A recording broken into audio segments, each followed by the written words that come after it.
আমাকে একটা ইয়ে লাগবে, হ্যাঁ দাঁড়াবো। আমি মিডিলে একটুখানি তুতে কালার করবো এটা, ঠিক আছে? অনেক সময় অনেক কেকে আমরা এরকম তুতে কালার করি না, মানে অন্য অন্য কালার করি। প্যালেট একটা নিবি, জাস্ট এরকম করলে কিন্তু কেকটা দেখতে খুব সুন্দর লাগে। তুতে কালার করলাম এই কারণে, কারণ যেহেতু কৃষ্ণের পছন্দ। হ্যাঁ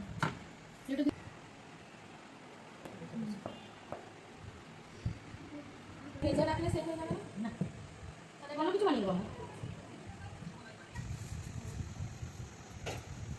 বেঁকে গেছে কেন? বসিয়ে দাও, অসুবিধা হবে। দাঁড়া, আমি আগে সোজা করবো, তারপরে বসে রে ধর, কান্টিবিলটাকে ধর।